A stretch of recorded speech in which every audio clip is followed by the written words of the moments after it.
Un sujet que je pensais traiter en 3 ou 6 mois, ça nous a pris 2 ans et demi pour commencer à faire du chiffre. J'ai pas voulu aller trop vite. Je me suis concentré vraiment sur mon business, sur mon chiffre d'affaires, sur mes clients, sur mon produit, en me disant en fait, une levée de fonds, c'est, comme je te le disais, c'est pas une fin en soi. On construit avant tout une entreprise, on construit avant tout une activité qui doit se développer. Lors de la dernière levée, j'ai un gros dilemme. J'ai un gros dilemme parce qu'en fait, à ce moment-là, je discute avec un corpo, avec un industriel qui souhaite en fait racheter la boîte. Et à ce moment-là, je reçois aussi la term sheet des investisseurs. Ok. Donc je me retrouve en fait avec deux offres qui n'ont rien à voir entre elles, Mhm. évidemment. Donc l'une, c'est une sortie auprès d'un industriel et l'autre, c'est repartir sur peut-être 5 ans, 10 ans. Sacré dilemme.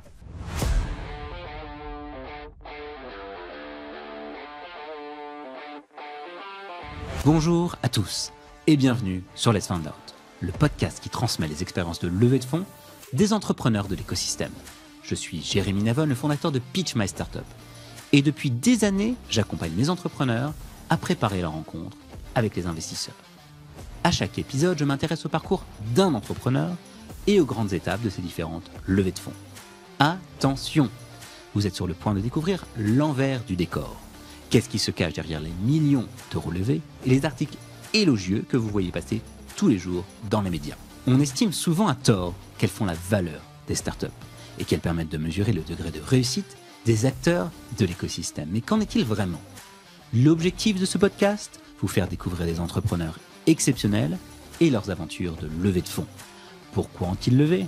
Comment ont-ils choisi leurs investisseurs ? Quelles ont été leurs plus grosses galères et leurs plus grandes réussites ? Alors pour ne manquer aucun épisode, abonnez-vous dès maintenant sur vos plateformes préférées. N'hésitez pas à nous donner 5 étoiles et à nous laisser un commentaire. Attention au décollage, Let's Find Out, ça commence maintenant.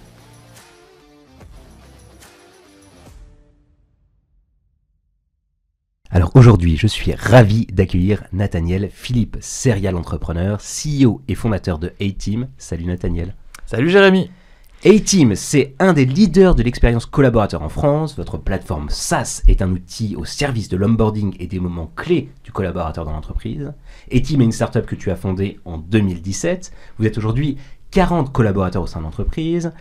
C'est plus de 220 entreprises qui utilisent A-Team pour booster leur expérience collaborateur en France et à l'international. Parmi vos clients les plus emblématiques, on peut citer Decathlon, Ubisoft, le groupe SNCF ou encore Sodexo Live. En 7 ans, vous avez fait 3 levées de fonds pour un montant total de 7 millions d'euros dont on va parler tout au long de cet épisode. À titre personnel, tu es papa de 2 jumeaux, tu es diplômé de Dauphine et de HEC Paris, tu es également Business Angel au sein du collectif de Business Angel Farmers. Cher Nathaniel, je suis très heureux de t'accueillir sur le podcast. As-tu des éléments à ajouter à cette présentation ? Alors tu parles de serial entrepreneur, je peux te parler de mon expérience précédemment à A-Team, puisqu'on a créé avec 3 copains Caféine, anciennement Le Kiosque, qui est un Spotify de la presse. C'est une super aventure, c'était une success story énorme, et ce service continue à exister. Donc j'ai fait ça pendant près de 10 ans, et puis pivot, je suis passé des médias au RH, et comme tu l'as dit, on bosse avec des super clients. Je pense notamment à Sodexo Live qui organise tous les événements en France en termes de restauration. Et puis là, on a un gros challenge avec les Jeux Olympiques. Ah ouais, ça c'est du challenge. Ils recrutent 4 ou 5 000 personnes pour les JO. Donc voilà, sacré challenge. C'est 5 000 personnes à onboarder là chez... 5 000 personnes juste pour les JO. Et toute l'année, ils font aussi Roland-Garros, le Tour de France. Ils ont plusieurs lieux dans Paris avec des bateaux, notamment des péniches. Ok, donc tu nous en as parlé très, très rapidement. Tu es parti du kiosque, grande réussite entrepreneuriale française, en tout cas de l'écosystème vraiment très connu. Au RH, qu'est-ce qui s'est passé à ce moment-là dans ta vie pour que tu passes des médias à l'onboarding ? Je crois que je suis devenu un peu fou. Écoute, je me suis intéressé à cet univers du futur du travail. Je me suis dit qu'il y avait des choses à faire, que notamment les grands groupes aimaient bien imiter les startups. C'était justement l'explosion des incubateurs, des nouveaux styles de bureau. Et j'ai remarqué que notamment tout ce qui était encore autour du remote ou des façons de travailler chez les grands groupes était encore très à l'ancienne. On parle en 2017, on est d'accord. On part en 2017. Et à ce moment-là, je me dis très simplement, il va y avoir une révolution des usages dans le travail, une révolution de l'expérience collaborateur. On va vraiment placer le collaborateur au centre en fait de l'expérience. Et tout simplement, je me suis dit qu'il y avait une opportunité à saisir sur ce marché en proposant justement des bonnes expériences. Donc on est parti de ce sujet et en creusant en fait, on a fait pendant 6-8 mois des études de marché, des interviews auprès de RH et on s'est rendu compte à ce moment-là qu'il y avait un vrai sujet autour de l'onboarding et de l'offboarding. C'est-à-dire que lorsqu'on faisait des interviews, on avait toujours cette feuille Excel avec l'ensemble de la checklist liée à l'arrivée, avec des coches à réaliser, malgré le fait qu'il y ait des outils comme Workday, comme Luca, comme des outils de formation. Et donc l'idée, en fait, elle a été très simple, c'est de se dire, on va démarrer par un premier sujet qui est très clair, qui est transformer cette expérience d'intégration, et puis par la suite, on va développer et enrichir l'outil avec des modules complémentaires. Et du coup, aujourd'hui, vous faites onboarding, offboarding, et c'est quoi les autres moments clés que vous venez traiter chez A-Team ? Alors, le cœur de la solution, c'est l'onboarding, donc l'intégration d'un nouveau collaborateur. On peut expliquer plus concrètement en quoi constitue le produit et l'outil. À cela, tu vas ajouter les moments clés. Les moments clés, c'est tous les moments importants qui jalonnent ton expérience dans l'entreprise.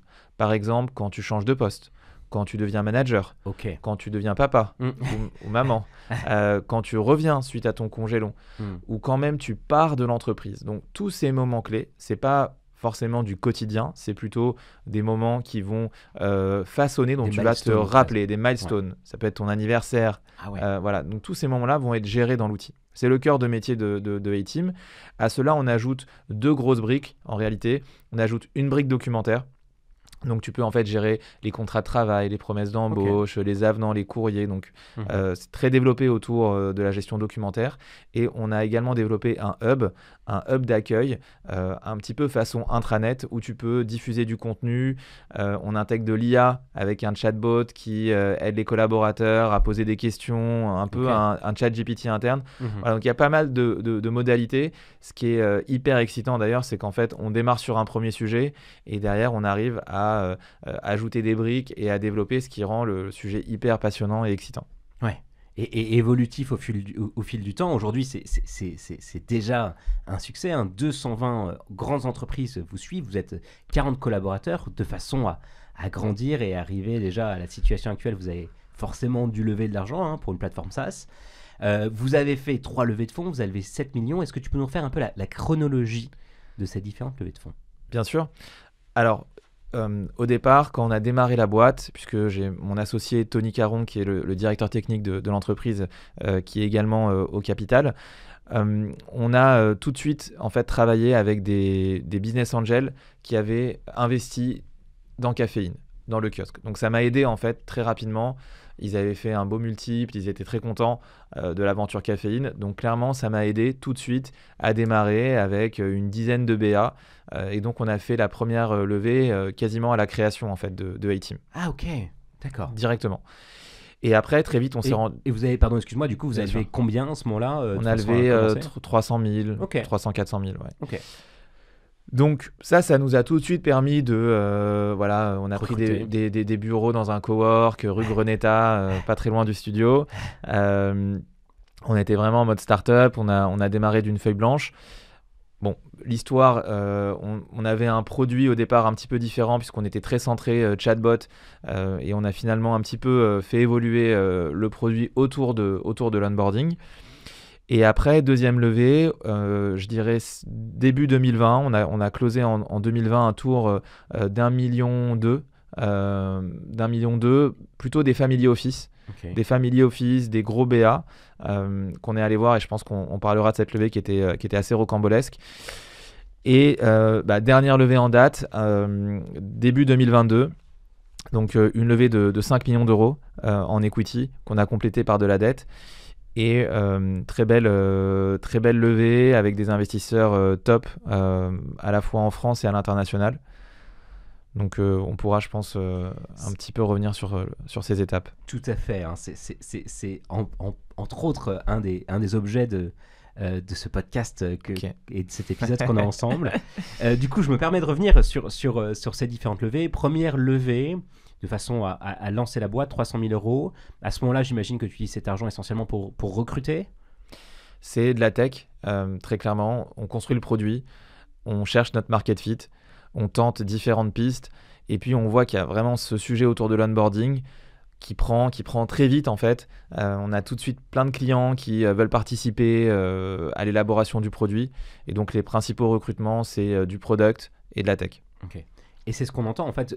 Du coup, avec ces premiers clients, vous avez fait du premier chiffre d'affaires. Enfin, vous avez. Alors, on était plutôt sur un mode de bêta, c'est-à-dire participer à l'élaboration du produit. Mhm.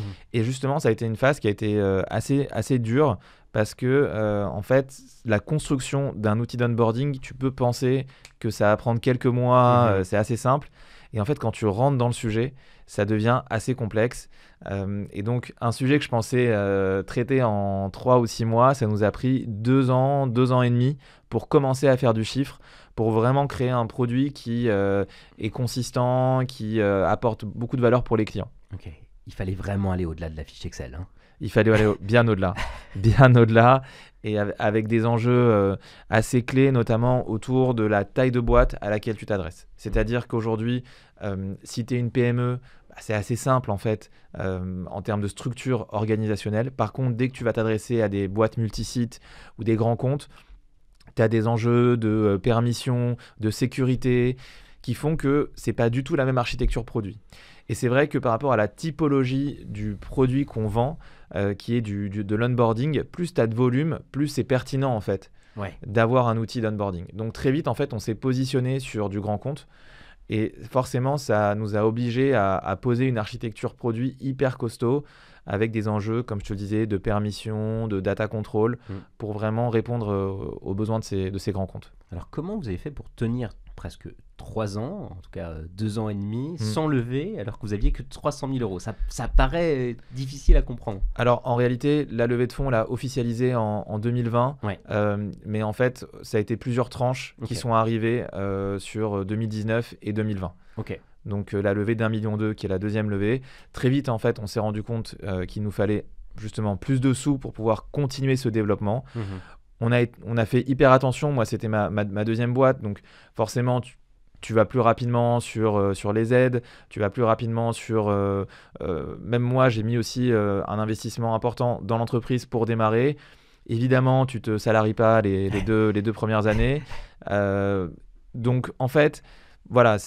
Tu arrives à gérer cet argent et en effet, très vite, je me rends compte qu'il va falloir lever beaucoup plus. Et à ce moment-là, j'entame une deuxième levée de fonds à partir de 2019. À partir de 2019. Du coup, j'imagine que tu commences par tes investisseurs historiques.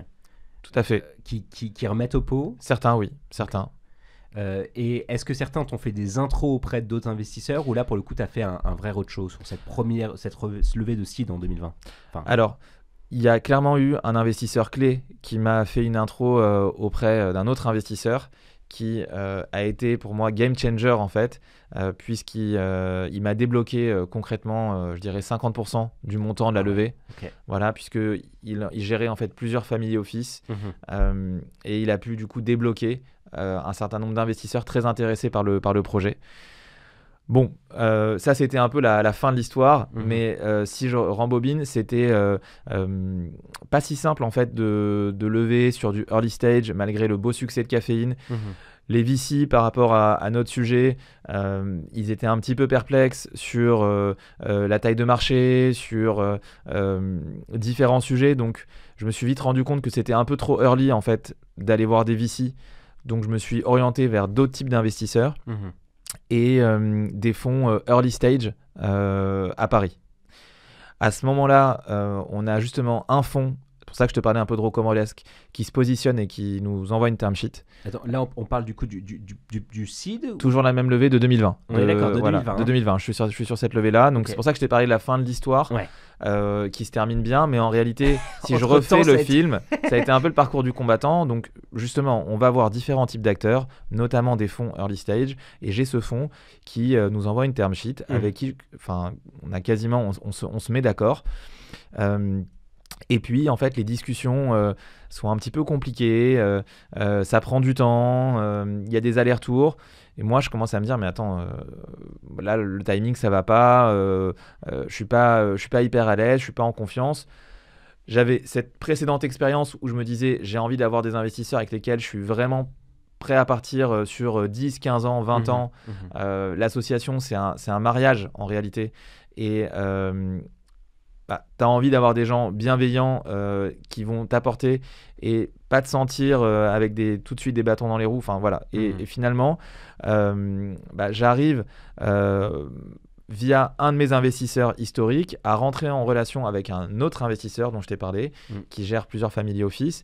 Et là, à ce moment-là, il me dit, non mais attends, combien... T'as besoin de combien ? T'as besoin de combien ? Je lui explique la situation. Bon, en plus, il connaissait l'autre personne et qu'il l'aimait pas forcément non plus. Donc il était content de lui piquer le deal. Voilà. Et du coup, il m'appelle une semaine après. Il me dit, bah écoute, c'est bon, c'est fait. Okay. Et là, vraiment, ça a permis, je pense que cette personne, clairement, a sauvé la boîte. M'a permis de vraiment pouvoir investir fortement dans A-Team et de pouvoir, à ce moment-là, faire vraiment, je dirais, amorcer, décoller le chiffre d'affaires. Puisque à ce moment-là, 2020... on est juste avant. Alors, c'était ma question. Hein. Cette levée, elle se close juste avant le Covid ? Juste avant le Covid. Ah ouais. Donc, bon timing. Bon timing. Mais figure-toi que Covid, malgré les difficultés et malgré le contexte sanitaire très compliqué, évidemment, en fait, pour nous, ça a été un booster, en fait. Très, très vite, on se rend compte que finalement, même si l'économie, au départ, elle prend un choc et que tout s'arrête, finalement, on se rend compte que les boîtes continuent à travailler. Tu travailles depuis chez toi. Certaines boîtes continuent à recruter. D'autres ont même des pics d'activité. Ouais, se digitalisent de plus en plus, en tout cas. Se digitalisent. Et là, en fait, qu'est-ce qui se passe ? Quand tu recrutes quelqu'un, il ne peut plus venir au bureau. Tu peux plus faire la fiche Excel. tu peux plus. Et donc, le sujet de l'onboarding, je dirais, explose à ce moment-là, puisqu'on passe d'un onboarding physique à un onboarding digital. Ouais. Et donc là, en fait, très vite, à partir de septembre, on voit un raz-de-marée en fait en termes de demandes autour de l'onboarding qui crée véritablement pour nous une opportunité énorme. Et donc à ce moment-là, on signe des boîtes tous les mois et donc on a vraiment amorcé la pompe du chiffre d'affaires à ce moment-là en fait. Okay. Donc là, il y avait un time to market qui était idéal quoi. Clairement. Okay. Donc malgré tout, malgré le fait que tu étais serial entrepreneur, repeat entrepreneur, que la première expérience entrepreneuriale était un succès, oui, ça t'a aidé au tout début, mais après, d'une certaine façon, tu étais un peu logé à la même enseigne que tout le monde. Tu as dû avoir quand même un petit parcours du combattant, certaines désillusions qu'on peut avoir malheureusement lors des levées, et cet investisseur qui, en fin de compte, t'a sauvé, en tout cas, t'a permis de closer juste au bon moment avant la pandémie. Exactement. De toute façon, une levée de fonds, c'est jamais facile. Donc voilà, tu engages de l'argent. Malgré le track record, il faut montrer que ton projet tient la route. En termes de chiffres, très vite, quand tu sors du côté purement vision théorique, très vite tu rentres dans l'analyse des chiffres. Donc il y a aussi le timing en fait de la levée qui est hyper clé. Et donc très vite, je me suis dit, en fait, la levée, elle doit être un moyen, c'est pas juste une fin en soi. Et identifions le bon moment pour aller sur le marché. Et c'est justement là, on pourra parler un petit peu de la levée suivante auprès de VC en 2022. Où justement, l'idée était de se dire, allons-y au bon moment, allons-y avec la bonne traction, allons-y avec les bonnes métriques, plutôt que d'y aller purement sur un deck ou un business un petit peu pas encore forcément très mature. Donc tu dirais que tu as attendu pour faire la série A en 2022 ? Clairement, j'ai pas voulu aller trop vite. Je me suis concentré vraiment sur mon business, sur mon chiffre d'affaires, sur mes clients, sur mon produit, en me disant en fait, une levée de fonds, c'est, comme je te le disais, c'est pas une fin en soi. On construit avant tout une entreprise, on construit avant tout une activité qui doit se développer, et finalement, si on lève de l'argent, ça sera une conséquence de la bonne santé financière, de la bonne santé de notre activité, et ça ne sera pas l'inverse. Voilà. Okay. Donc quand tu allais chercher en 2022, est-ce que tu avais besoin de l'argent pour continuer à développer? Est-ce que tu avais besoin de l'argent pour aller plus vite? Est-ce que tu aurais pu t'en passer? Alors, j'aurais pu potentiellement m'en passer, puisque à ce moment-là, en fait, on fait une taille de chiffre d'affaires qui est... on dépasse, en fait, tu vois, plusieurs millions d'euros de chiffre d'affaires à ce moment-là. Et clairement, on est sur une voie de la rentabilité. Et j'aurais pu continuer en fait sans lever. Maintenant, je me dis, le marché se développe, il y a de la concurrence, il y a des opportunités, on veut développer de la technologie, on veut structurer notre approche auprès de nos clients avec voilà, tout un accompagnement, puisque quand on signe, nous, des clients, on a notamment, on est connecté à l'écosystème d'outils de nos clients. Donc, tu vois, les SIRH, les outils de recrutement. Donc, il y a des enjeux importants en termes d'investissement. Et donc, je me dis, en fait, la levée, c'est une opportunité pour accélérer et dépasser nos concurrents et prendre de l'avance. Ok. Donc, c'est ça l'histoire que tu vas raconter au VC. Exactement, oui. Ok. Avec la volonté déjà d'aller à l'international? Très clairement, on a un produit qui est mondial. Même si on est basé en France, on a 40% de nos utilisateurs qui sont en dehors de France. Il n'y a pas d'adaptation. Ah ouais, ça c'est ça c'est canon, génial, c'est génial.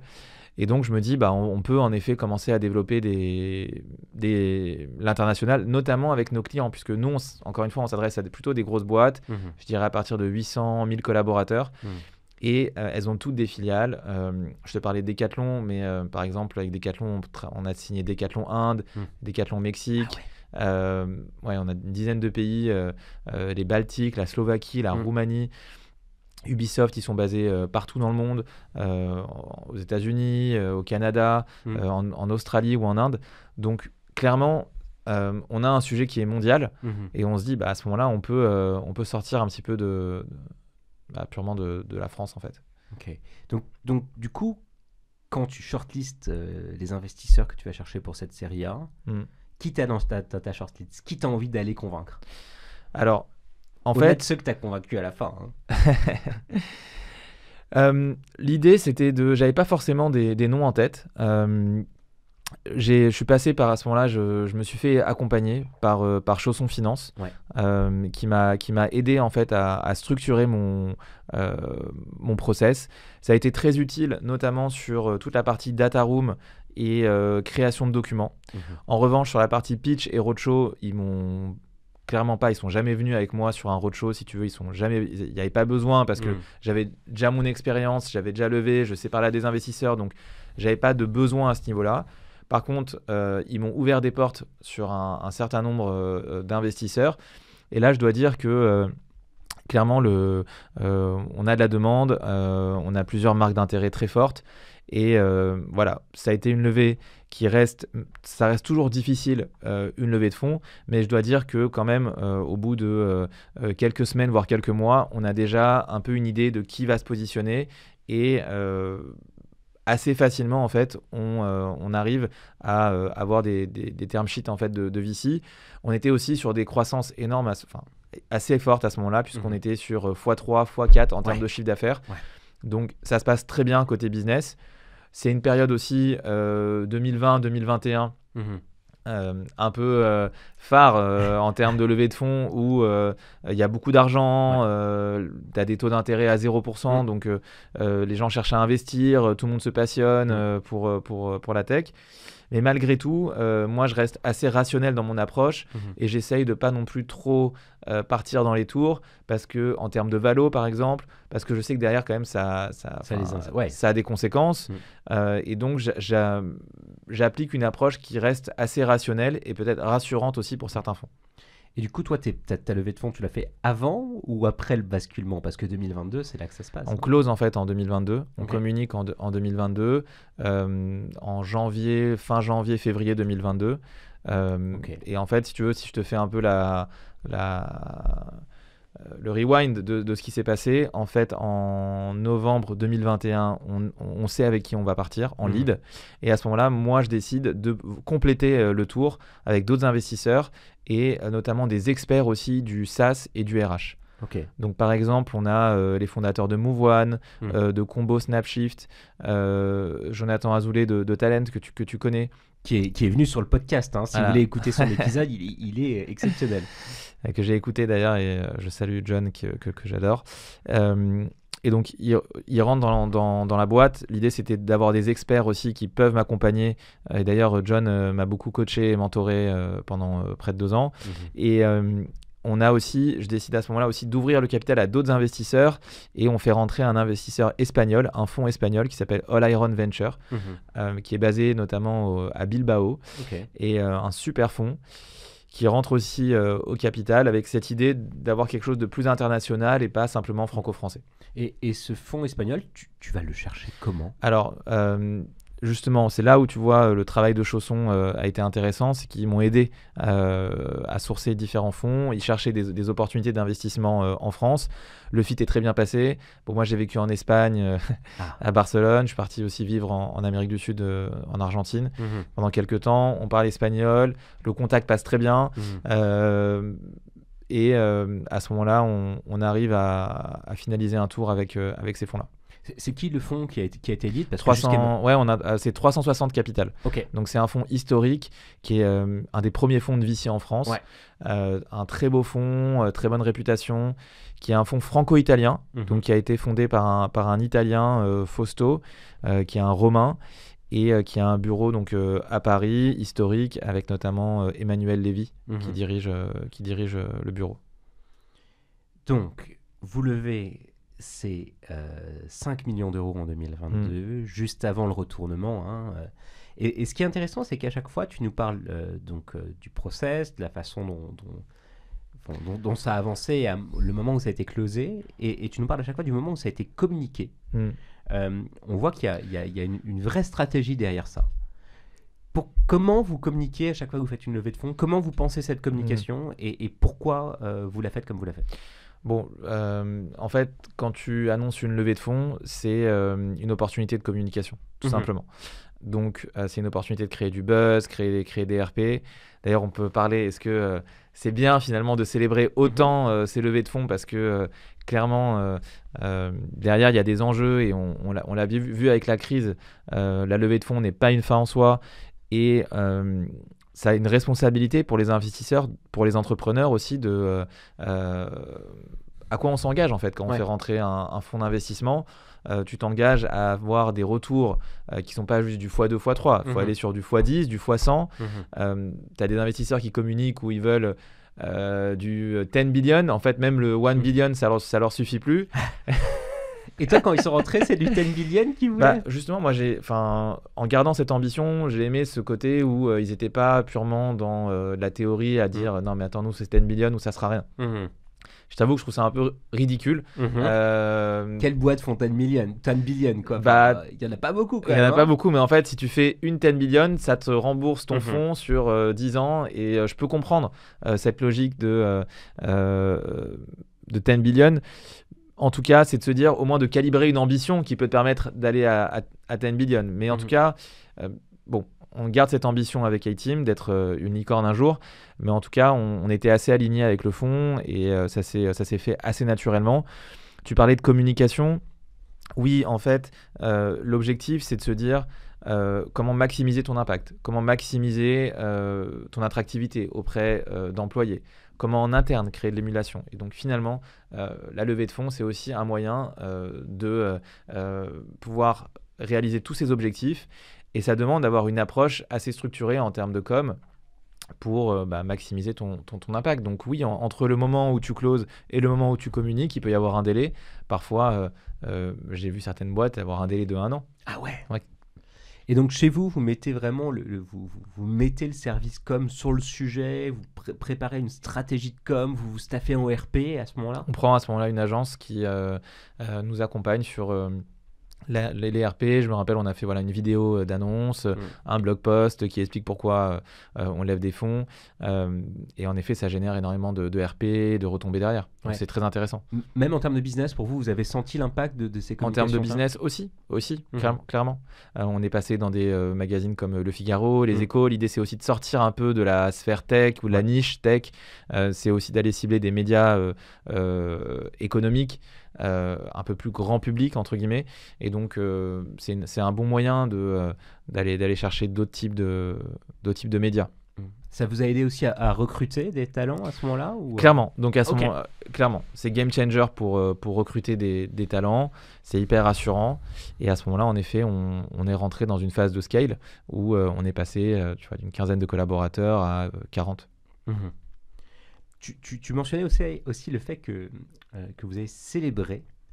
Est-ce que vous avez célébré, alors peut-être pas la première, mais en tout cas suite à la levée de fonds en seed en 2020 et en 2022, est-ce que vous avez célébré au sein de la boîte? Est-ce que toi tu as célébré ou est-ce que tu t'es mis une tape dans le dos et tu t'es dit allez back to work? Écoute, encore une fois, j'ai jamais vu la levée comme quelque chose sur lequel il fallait être dithyrambique en se disant c'est le milestone exceptionnel. C'est important pour une boîte, ça peut clairement aider et je dénigre pas du tout la levée de fonds, je l'ai fait et je continuerai à le refaire si besoin. Mais l'idée n'est pas de se gargariser d'une levée de fonds. Moi, je trouve qu'une levée de fonds, c'est plutôt une responsabilité. C'est plutôt une responsabilité, c'est quelque chose de sérieux. Tu as des gens qui mettent de l'argent, qui croient en toi. Et donc, à ce moment-là, je me dis, mais attends, oui, on a célébré, on a fait un dîner, on était contents. Voilà, Ouais. on a marqué le coup parce que c'est important. Mais rien, tu vois, d'ostentatoire, enfin, quelque chose de très normal. Vous êtes pas allé à Ibiza. Non. Par contre, le lendemain ou même à l'instant où on close, je me dis non, là il va falloir délivrer et l'enjeu il est là, il est sur ton produit, sur tes clients, sur ton business et finalement tout le bruit autour de l'écosystème et autour des levées, moi ça m'intéresse pas forcément, tu vois. Ouais, c'est certain, et puis c'est le gage de rien en fait, hein. Exactement. Quand tu es dans ce process avec les invests, tu l'as dit, pour toi c'est une responsabilité de lever et une responsabilité vis-à-vis de tes invests. Comment tu fais pour les rassurer? Alors, je pense que les investisseurs sont quand même très orientés chiffres. Donc déjà, c'est d'avoir une qualité de chiffres, de data, de données qui est hyper importante. Donc de structurer son reporting, de structurer sa data avec des choses très précises, c'est un premier élément de réassurance. Après, c'est d'avoir des raisonnements logiques. C'est-à-dire, par exemple, moi j'aime bien formaliser ma stratégie. En disant aujourd'hui, quels sont les problèmes qu'on rencontre, comment est-ce qu'on va solutionner ces différents problèmes. Donc typiquement, j'aime bien formaliser et matérialiser ma stratégie en expliquant voilà pourquoi on fait ça, quelles sont les raisons, un côté assez logique, tu vois, assez rationnel. Et en même temps, le fait de le mettre par écrit, qu'ils puissent eux se reposer dessus. Donc ça, c'est aussi pour moi un élément hyper important. Et du coup, ça, tu le mets dans le deck ou c'est un autre document que tu crées? Souvent, c'est un deck avec une presse et ça peut venir en complément d'une note un peu explicative et rédactionnelle. Donc ça, c'est un point. Et après, j'aime bien aussi m'entourer d'experts. C'est ce que j'allais dire, c'est pas un travail que tu fais seul, si? Alors non, je le fais déjà avec mes équipes, je le fais aussi accompagné de différentes personnes qui m'accompagnent, qui peuvent me coacher. Et donc par exemple, j'ai travaillé avec deux experts. Il y a John qui est quand même un expert du SaaS et du RH qui est au board de la boîte, avec qui j'ai fait des sessions de coaching et de mentorat. Donc ça aussi c'est rassurant, je pense, pour les investisseurs d'avoir un autre son de cloche et de pouvoir échanger aussi avec quelqu'un d'autre dans la boîte. Et là, plus récemment, je travaille avec une personne qui s'appelle Philippe Clerc, qui a 69 ans, qui est top, que j'adore, qui était l'ancien DG d'ADP, qui a travaillé chez Cegid, et je prends beaucoup de plaisir à travailler avec lui. Il connaît un petit peu tout le monde dans les RH, il connaît tous les éditeurs. Et donc, c'est aussi un miroir. Il a rencontré les investisseurs et c'est aussi un moyen de s'aligner sur la stratégie et d'échanger. Donc, voilà un petit peu comment on procède. Ouais, et donc, tu as à chaque fois en fait, un sparring partner, un ou plusieurs sparring partners pour te préparer. Oui, clairement. Ce serait quoi les principaux défis que tu aurais rencontrés lors de ces différentes levées de fonds? On n'a pas forcément évoqué le point, mais lors de la dernière levée, j'ai un gros dilemme. j'ai un gros dilemme parce qu'en fait, à ce moment-là, je discute avec un corpo, avec un industriel qui souhaite en fait racheter la boîte. Ah ouais. Ouais. Sacré dilemme. Et finalement, alors c'était complètement hors process. Je discute avec eux, ça se passe plutôt bien. Et puis au fil des discussions, je reçois une offre. Et à ce moment-là, je reçois aussi la term sheet des investisseurs. Okay. Donc je me retrouve en fait avec 2 offres qui n'ont rien à voir entre elles, évidemment. Donc l'une, c'est une sortie auprès d'un industriel. Et l'autre, c'est repartir sur peut-être 5 ans, 10 ans. Et écoute, à ce moment-là, un des gros défis, ça a été de savoir qu'est-ce que j'ai envie de faire, où est-ce que j'ai envie d'emmener la boîte, comment je vois le marché aussi, en me disant place l'intérêt de l'entreprise avant ton propre intérêt, et où est-ce que tu veux, comment tu vois le marché, est-ce que c'est un marché de consolidation, est-ce que c'est un marché où il y a encore de la place pour des pure players. Donc là, justement, j'appelle le fameux appel à un ami. J'en parle un petit peu avec donc 2-3 personnes, 2-3 mentors avec qui on discute. J'appelle aussi évidemment, on discute avec mon associé énormément sur ce sujet-là. Et en réalité, je me rends compte que c'est quand même hyper tôt dans l'aventure. Ça commence à bien marcher, on a des super clients. On a quand même cette opportunité d'avoir de l'argent, de l'investissement pour développer tout ce sur quoi on a bossé depuis 5 ans pour vraiment passer à l'échelle. Et je me dis, mais attends, mais si tu vends la boîte, alors certes, il ne faut pas du tout le dénier financièrement, ça peut être game changer et ça, forcément, c'est quelque chose qui est là et tu te dis, c'est hyper tentant. Mais d'un autre côté, tu te dis, l'opportunité que tu as de développer ta boîte et de la ramener, de la développer sur d'autres échelons, quand est-ce que tu l'auras de nouveau ? Ouais. T'es pas sûr que sur le prochain projet, ça le fasse, quoi. Voilà, après, évidemment, je sais que quand même, j'ai ce réseau et les gens me font confiance parce que notamment, il y a eu cette première réussite Caféine et que là, on est sur une deuxième réussite. Mais malgré tout, je me dis, il va falloir redémarrer et quelque chose que j'aurais sûrement envie de faire dans quelques années. Mais là, j'ai cette opportunité, c'est maintenant, en fait. C'est maintenant où tu peux passer à l'échelle. T'avais envie de voir les résultats de ton taf, quoi. J'avais envie. À ce moment-là, en plus, on fait un dîner avec toute la boîte. On vient de gagner un gros deal. On a plein de projets. Je me dis, mais en fait, ça me paraissait trop tôt, en fait. Ça me paraissait trop tôt. J'avais le sentiment de lâcher le bébé un petit peu trop tôt, de ne pas l'avoir fait laisser assez grandir. Et je me suis dit, allez, on y va, on prend ce risque. Tu regardes plus après dans le rétro, tu ne penseras plus jamais à cet épisode, quel que soit en fait le sort de A-Team. Et à ce moment-là, on avance, on prend la décision de ne pas y aller. Ça a été une décision qui était pas facile et ça a été un gros challenge. J'imagine que tu en as parlé à ton épouse. Non, mais mine de rien, c'est une décision éminemment personnelle, quoi. Bien sûr. Et là, si tu veux, c'est toujours délicat, je pense, pour ton épouse de se positionner parce que c'est pas elle qui est au gouvernail. Et puis, c'est une décision à la fin qui te revient à toi et que tu dois prendre toi. Voilà, donc tu peux écouter différents conseils, mais à la fin, c'est toi qui dois prendre cette décision-là, quoi. Est-ce que tu penses que si tu n'avais pas déjà fait une première exit avec Caféine, tu aurais pris celle-là? C'est une très bonne question. Si je t'ai dit la vérité, c'est sûr que ça change la donne. Je me dis, j'ai déjà fait cette première exit. Alors, c'était une très belle première exit, mais on avait quand même démarré quand on avait 19-20 ans. Ça a duré 10 ans. On a fait toutes les conneries du monde en tant qu'entrepreneur. Bon, la boîte était très belle et on a fait une très belle exit, mais si tu veux, clairement, c'est pas une exit où je me dis, je pars. Je peux partir à la retraite, quoi, à 29 ans. Non, voilà, c'est pas ça. Mais c'est vrai que du coup, quand même, ça change la donne d'avoir cette première exit et de se dire, t'as cette première assise. T'as dérisqué un peu. J'ai dérisqué et je me dis, mais en fait, là, maintenant, j'y vais pour the big thing, quoi. Et du coup, oui, ça change complètement, quand même, faut se le dire, mon raisonnement et ma façon de voir les choses.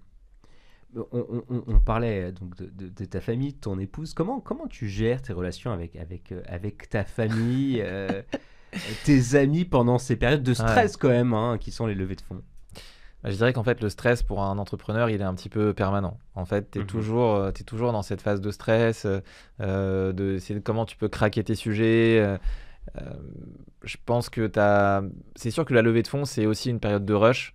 J'ai le souvenir, j'avais même pas le temps c'était sandwich sur le bureau tous les midis. C'était hyper exigeant comme process. Voilà, les gens voient dans les médias les levées, pensent que c'est facile, mais en réalité, c'est un travail de dingue. Ça demande d'être hyper précis. Tu rencontres des gens qui sont brillants.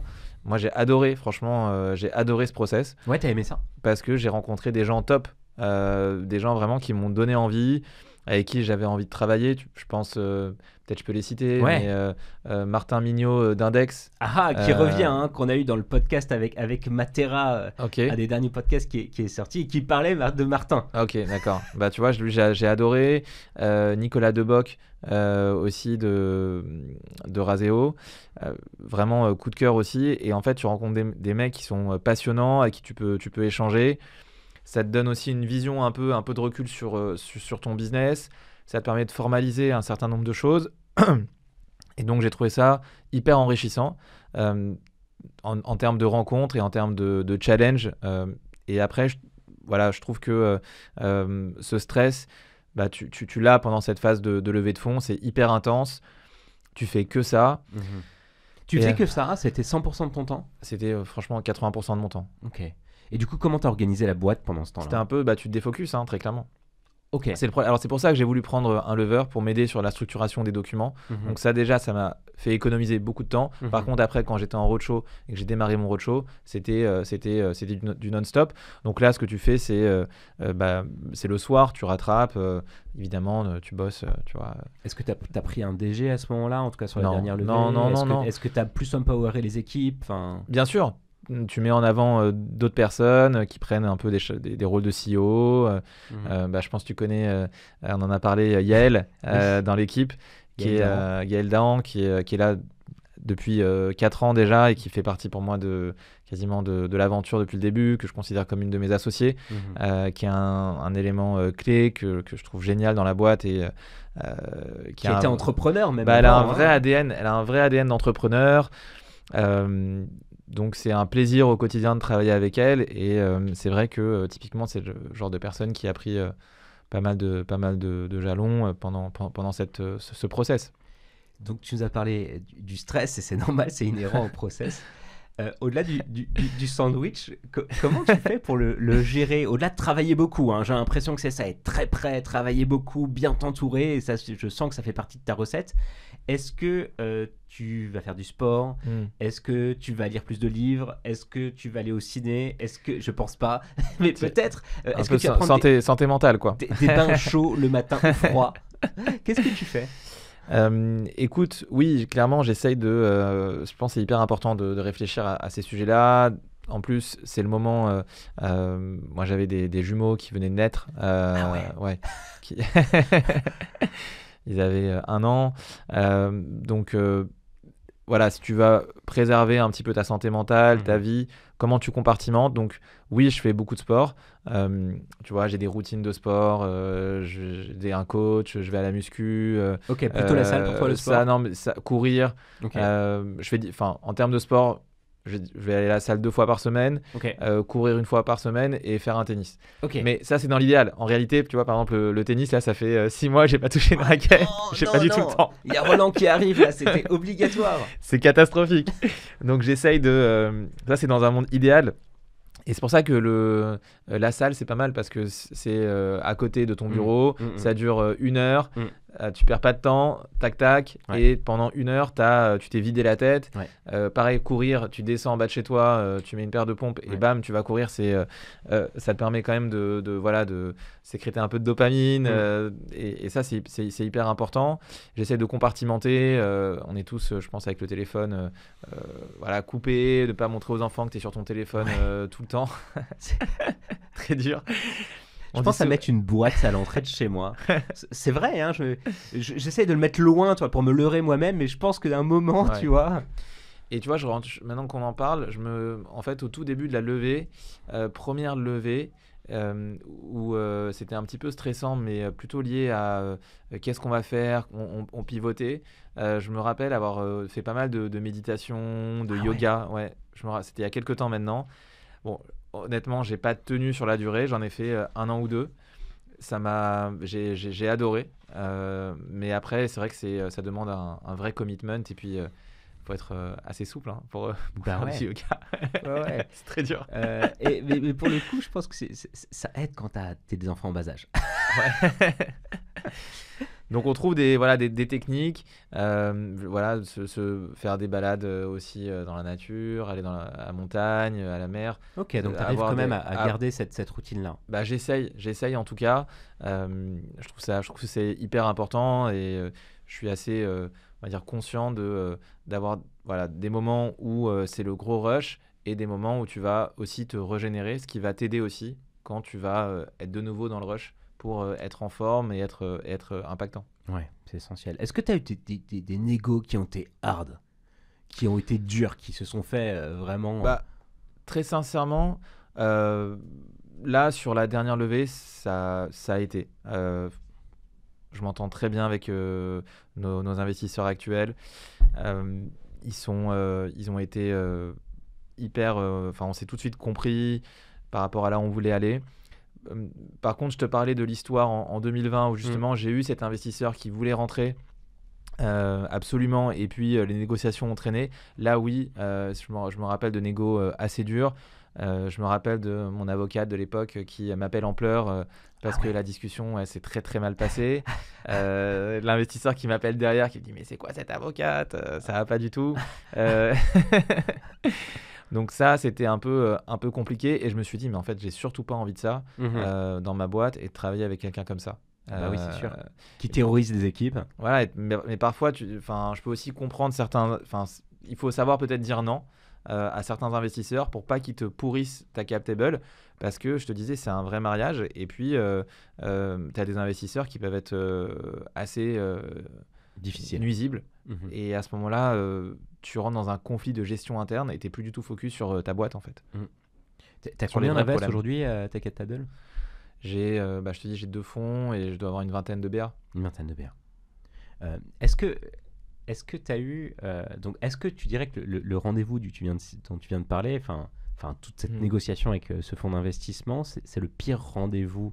C'était le pire rendez-vous investir que tu as eu, ou tu en as eu d'autres qui étaient lunaires, où tu t'es dit non mais jamais la vie, quoi? Non, je pense que c'est clairement le pire.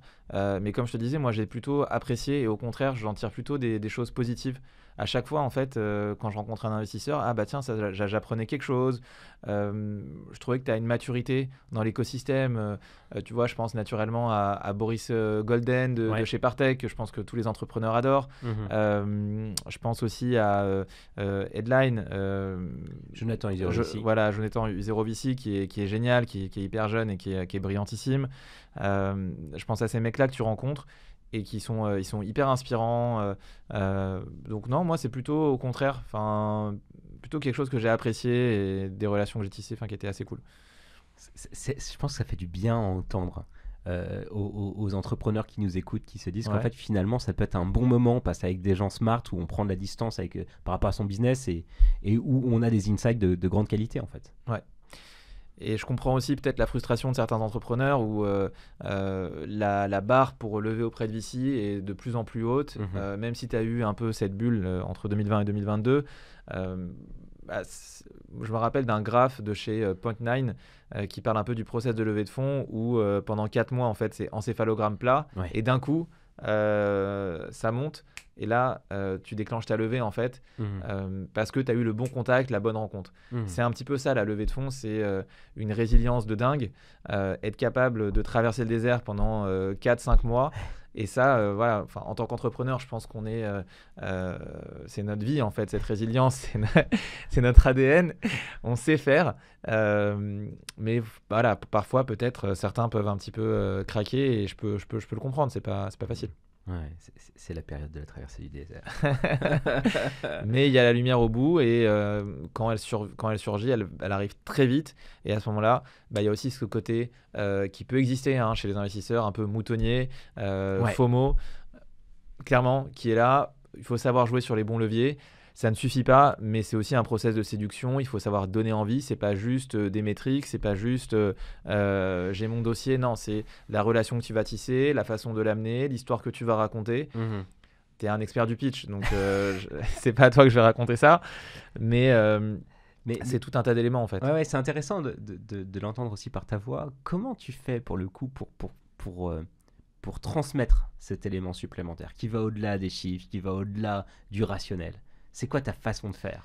J'ai vu qu'il y avait un secret pour en fait quels sont les 3 ingrédients pour vendre. Le premier c'est l'empathie, le deuxième c'est la confiance. Et le troisième, c'est le côté assez rationnel et logique que tu vas développer. Ouais, c'est le ethos, pathos, logos. Ouais. Voilà, exactement, parfait. Et du coup, je pense que c'est comment tu peux être empathique, t'intéresser véritablement aux gens que tu as en face de toi. Ça passe par peut-être le dialogue, la capacité de rebondir. Tu vois, je pensais à mes investisseurs, je pensais à ça à mes investisseurs italiens, mais je leur ai raconté que j'avais travaillé à Milan, puisqu'à l'époque du kiosque, on a développé à Milan, donc eux, ils venaient de Milan. Donc, en fait, tout de suite, je tisse un lien sur Milan, je leur raconte ma vie à Milan, ce que j'avais adoré. Et la confiance, c'est un autre point, mais être assez, avoir une vision globale, c'est-à-dire, ok, il y a des choses très positives, mais aussi peut-être mettre en avant les challenges que tu rencontres et pas juste les masquer. Je pense que le fait de pouvoir adresser tes challenges de manière très transparente, et ça vaut aussi dans un process de vente, je trouve, avec des clients, c'est pour moi un élément aussi important dans cette relation un petit peu de vente ou de levée de fonds que tu vas tisser avec tes interlocuteurs. C'est très intéressant. En fait, ce que j'entends, c'est que tu crées une vraie relation humaine avec les gens en face de toi. Tu t'intéresses vraiment à eux. Tu essayes de vraiment... C'est pour ça que je fais des RH. Ouais, non, mais c'est intéressant. Mais c'est aussi ce dont tu te sers. Et je pense que tu as amplement raison pour signer à la fin, quoi, avec les bonnes personnes. Et je pense que ça c'est vraiment un excellent conseil. C'est quoi le meilleur conseil qu'on t'ait donné dans tout ce process? Le meilleur conseil, ça reste quand même une partie très chiffrée, ce process-là, et je pense qu'il faut être exceptionnel sur la qualité de la donnée et ta maîtrise des chiffres. In fine, ça reste quand même des business avec des retours sur investissement à pouvoir démontrer, donc je pense que c'est très important de pouvoir bien maîtriser ces chiffres, de pouvoir bien maîtriser ces données, d'être très rassurant par rapport à ça et de montrer que tu es en contrôle sur la partie chiffres. C'est toi le CFO de la boîte? Alors, j'ai un chief of staff qui m'accompagne, qui m'aide beaucoup, qui est un ancien VC et qui m'aide pas mal à structurer. Et puis, on travaille aussi avec un CFO part-time. Mais non, je ne suis pas le CFO de la boîte et ce n'est pas forcément mon domaine numéro 1 de prédilection. Je m'intéresse plus aux produits ou à la vente. Mais après, évidemment, forcément, la partie financière fait partie intégrante de mon boulot et de mon métier. Et donc, oui, c'est un sujet clé, mais ce n'est pas forcément mon sujet numéro 1. Non, je te demande parce que tu as fait Dauphine, alors ça pourrait être le cas. Alors à Dauphine, j'ai fait un magistère de gestion. Et donc, j'ai pas choisi la voie finance d'entreprise ou finance de marché. Je suis parti sur quelque chose de plus ouvert parce que j'avais envie de m'ouvrir à plus d'horizons que simplement le côté purement financier. Qu'est-ce que tu t'es dit quand tu as signé ta dernière levée de fonds? On arrive sur les dernières questions de cette interview. Je me suis dit que c'était une super aventure, que là on avait vraiment l'opportunité de passer le stade d'après, que ça venait aussi avec une responsabilité, mais qu'on avait vraiment l'opportunité d'aller vraiment au bout de nos rêves avec cette levée, qu'on allait passer un cap. Et donc c'était hyper important de bien investir, de bien recruter. Et je me suis dit, finalement, cet argent, il faut qu'il serve. Et donc, quels sont les meilleurs investissements que je peux faire pour faire passer la boîte à sur une autre étape. Ok. Et c'était quoi ces meilleurs investissements? Très bonne question. Forcément, tu as des enjeux, tu as différentes briques, mais par exemple, c'est de pouvoir accéder peut-être à des profils ingénieurs très qualifiés, de pouvoir accéder à des experts de la data, de pouvoir accéder à des experts en IA. Ok. De pouvoir accéder peut-être à des C-level, des directeurs ou des directeurs marketing que tu ne pourrais pas attirer normalement. Donc pouvoir attirer des talents et des personnes vraiment de qualité qui peuvent t'aider à passer la boîte à une étape supérieure. Donc voilà, c'est plutôt ce type d'investissement. Ouais, c'est aller chercher vraiment des talents que tu ne pouvais pas Exactement, ouais. te payer avant, hein, de façon purement pragmatique. Clairement. Bien s'entourer. Donc, cette dernière levée, elle était en 2022. On est déjà en 2024. Ça passe vite. Ça passe super vite, hein, la vie d'entrepreneur. Est-ce que tu penses faire une nouvelle levée de fonds? Et si oui, est-ce que tu penses la faire encore avec des VC, potentiellement avec des VC internationaux, ou potentiellement de façon structurée, de façon complètement différente? Nous, on a de la chance quand même depuis 2022 d'avoir des bonnes croissances et un sujet qui continue à se développer fortement. Je t'ai parlé un petit peu de nos clients, mais tu vois, on travaille avec le groupe BPCE, c'est toute caisse d'épargne, la Tixis, on a la Maïf, la Massif, Kiloutou, on a des super clients, on a une super trajectoire. Donc c'est vrai que forcément se pose la question de quelles vont être les prochaines opérations capitalistiques autour de A-Team. À ce stade, c'est pas encore décidé. On a plusieurs pistes. On peut continuer à développer notre rentabilité. C'est une possibilité. On réfléchit peut-être à des scénarios de fusion-acquisition, rajouter des briques pour continuer à développer. C'est un petit peu infini notre sujet. Donc, comment est-ce qu'on peut continuer à développer l'outil? Peut-être se rapprocher de d'autres acteurs dans d'autres géographies pour ouvrir demain l'Allemagne, l'Espagne, les États-Unis. Et donc, par rapport à cette stratégie qu'on va poser, c'est à ce moment-là se dire quel est le meilleur moyen de financer, pourquoi pas retourner sur le marché à un moment donné. Voilà, je pense que tu as aussi remarqué qu'on est dans une nouvelle ère et dans une nouvelle économie avec des ratios qui ont complètement changé. Et donc, faut bien penser, je pense, aujourd'hui, le pour et le contre quand tu as déjà fait une première levée, de se dire, si tu refais une levée, tu sais que tu repars sur d'autres niveaux de valo aussi. Ouais. Et il faut les assurer. Donc voilà, donc c'est un petit peu, je dirais, aligner un petit peu la strat. Et en fait, la levée, encore une fois, pour moi, c'est un moyen. Donc à ce stade, je ne peux pas encore te répondre de manière claire, mais toutes les options sont sur la table, très clairement. Du coup, la levée est un moyen. Qu'est-ce que tu dirais à un jeune entrepreneur qui veut lever pour la première fois? Alors, je lui dirais qu'un moyen de lever, c'est de construire un bon business. Et donc, je l'inciterai à construire un bon business. Et un bon business, c'est quoi? C'est un business qui répond à un vrai problème, sur lequel les gens sont prêts à payer. Et du coup, je l'inciterai vraiment à se dire quel problème il veut résoudre, qu'est-ce que réellement peut apporter son service. Je pense souvent à cette citation du fondateur de Waze, It's all about fall in love with the problem, not the solution. Et je trouve ça tellement vrai en fait, parce que avec justement tous les développements liés aux nouvelles technologies, tu peux très vite tomber amoureux en fait de l'IA, de la blockchain, de la métaverse, mais en réalité, quel est vraiment le problème sous-jacent auquel tu réponds? Et donc, c'est plutôt se concentrer sur le problème et après utiliser les dernières technos pour l'amplifier et le résoudre de manière beaucoup plus intéressante. Et je pense que voilà, ça serait ça. Et du coup, si tu arrives à bien te concentrer sur ton problème et la définition de ta solution, je pense que la levée peut arriver naturellement à partir du moment où tu enclenches le process. Ouais, c'est génial ce que tu dis, parce que c'est 80% du travail que je fais avec les startups que j'accompagne. Tu pourrais faire ton métier, peut-être. Mais c'est sûr. C'est sûr. D'ailleurs, tu le fais un peu côté business angel. Quand tu reçois des startups, j'imagine que c'est ce discours que tu leur tiens. Alors, en effet, je reçois pas mal de dossiers. J'ai voulu du coup structurer un peu cette approche. Je suis dans un club qui s'appelle Farmers.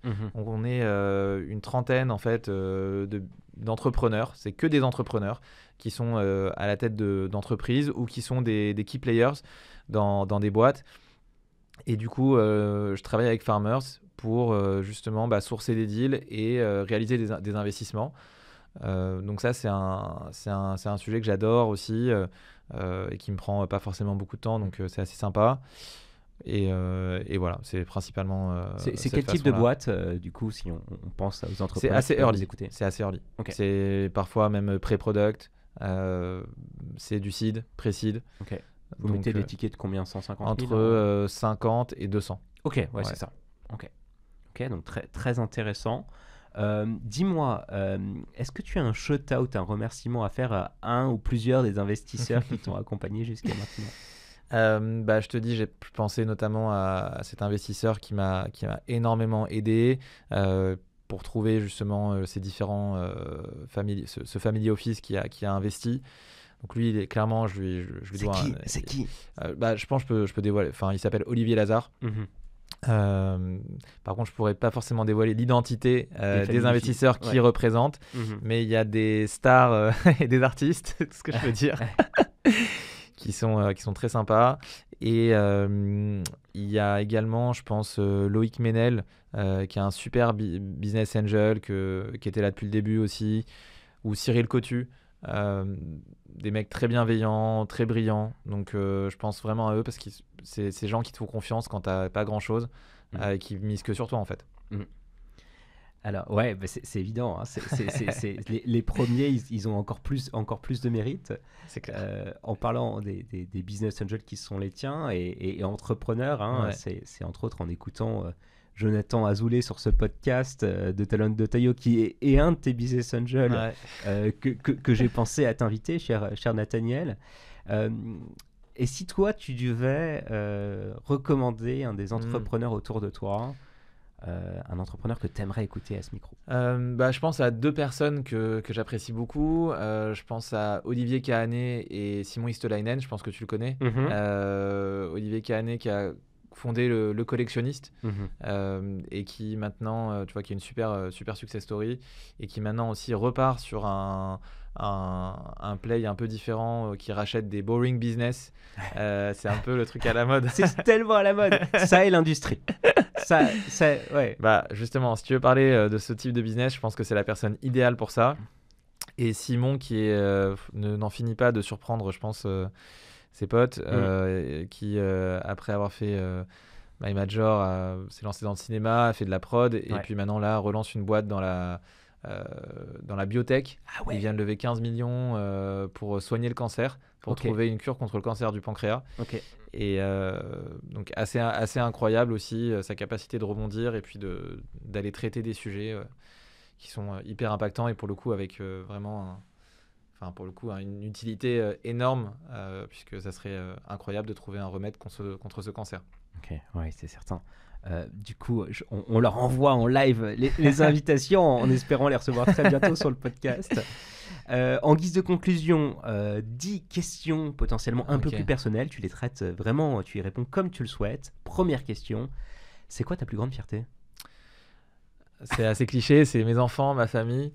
Non, mais écoute, ma plus grande fierté, oui, c'est de passer ces moments en fait un petit peu hors sol avec ma femme, mes enfants, mes copains, de pouvoir garder des moments où je peux décompresser, penser à autre chose et ne pas être que dans le business aussi. Ouais, c'est pas évident. Hein. Pas évident. Ouais.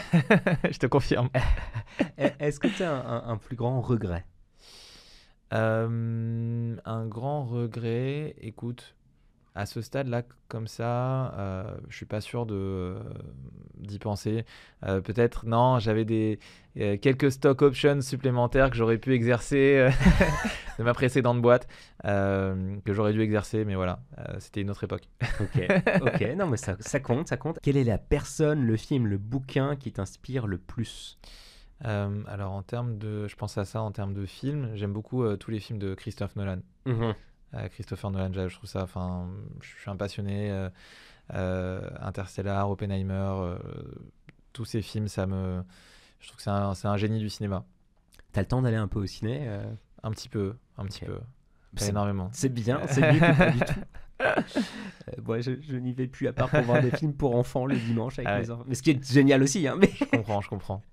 Est-ce que tu as une journée type? Écoute, le matin, j'amène souvent les enfants à l'école. C'est un peu mon petit rituel et mon petit shoot de dopamine le matin. Ça, c'est très sympa. Et puis après, c'est mon cappuccino. Il faut absolument que j'ai mon cappuccino le matin pour démarrer la journée. En général, je démarre souvent, j'essaye le matin, je suis assez productif, je suis assez concentré, j'aime bien. Voilà, je dépile pas mal de sujets, je reste concentré, j'évite trop regarder mes Slack, mes mails. Ça me permet vraiment de travailler sur des sujets aussi de fond, le matin. Et puis, à midi, j'essaye de temps en temps de me caler une session de sport. Pour justement décompresser. Et puis après, l'après-midi, c'est des réunions, du Slack, traiter les mails. Et puis le soir, j'essaie de rentrer aussi pour voir mes enfants, pour les coucher. Et on se répartit un petit peu les rôles avec ma femme. Et puis soit je vais dîner avec ma femme ou avec des copains ou en famille. Et puis souvent quand même le soir, après avoir un petit peu fait tout ça, je vais rebosser un petit peu souvent. T'arrives à reprendre à 22h. Ouais, j'arrive et j'ai en général un petit pic de productivité à ce moment-là aussi.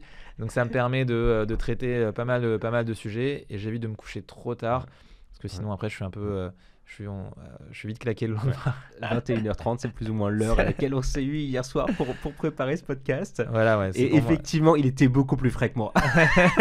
beaucoup plus frais. Qu'est-ce que tu fais le dimanche matin ? Alors j'ai mon petit rituel avec mes enfants, c'est de les emmener à la boulangerie qui est pas très loin de chez moi et on est juste tous les trois en fait. Ma femme en général se repose et on se prend jus d'orange, café. Trop bien. Et puis c'est le moment où on rigole avec les enfants, on se détend un petit peu et ça c'est un rituel que j'adore. Ouais, c'est génial. Ouais, c'est génial. Moi c'est souvent un film, tu vois, MK2 bibliothèque, mais c'est aussi ce moment privilégié avec les enfants, c'est vraiment top. Comment tu vois la suite ? Question très large.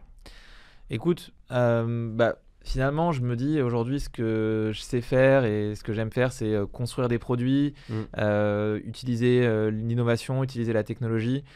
Je me projette quand même beaucoup sur A-Team, je me concentre beaucoup sur ce projet-là. Je réfléchis pas forcément à ce que je ferai au prochain play. Je suis vraiment purement concentré sur mon activité. Mais je me dis, aujourd'hui, ce que je sais faire, c'est construire des produits que les gens aiment bien, leverager de la technologie pour améliorer, avoir de l'impact. Tu vois, la première aventure, c'était donner accès à la presse au monde entier. C'était génial. Là, on est sur un sujet qui est passionnant, c'est améliorer l'expérience de travail pour les gens. Comment tu fais quand tu arrives dans une boîte pour pas que ça soit un stress, pour que ça soit une bonne expérience. Et on le sait quand même, ça peut être difficile pour les collaborateurs. Tellement. Tu vois, je vois dans mon entourage que quand les gens sont dans des nouvelles boîtes.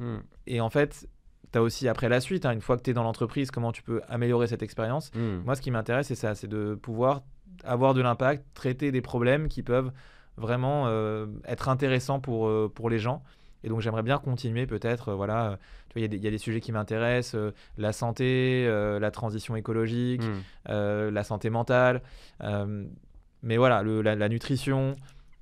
Il y a plein de sujets, mais à ce stade, je me projette pas du tout sur ma prochaine startup. Ouais, j'imagine bien. Dernière question, parce que tu nous as déjà répondu à si tu devais changer le monde, d'une certaine façon, avec tes prochains projets qui auront peut-être, qui verront peut-être le jour d'ici 5 à 10 ans. Est-ce que tu as une bucket list ? Il y a un sujet qui quand même aujourd'hui, avec ce qui se passe dans le monde en termes de haine antisémite, de haine raciste, je trouve qu'il y a une explosion. On l'a vu, et puis avec ce qui se passe aussi en termes d'actualité dans les universités, en France et aux États-Unis. Et tu vois, un des sujets quand même qui m'intéresse beaucoup et sur lequel je me pose beaucoup de questions, c'est pourquoi cette haine, comment faire un petit peu pour changer les mentalités.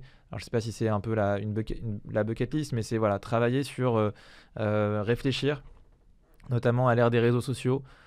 Pourquoi en fait il y a cette haine et comment arrêter ou comment faire en sorte que les gens puissent se parler de nouveau, se réconcilier et pas être dans ce discours de haine en fait.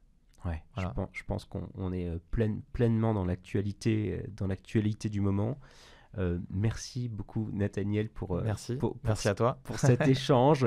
ravi de t'avoir reçu sur le podcast et puis on suivra avec attention les aventures de A-Team. Merci. À bientôt. À bientôt.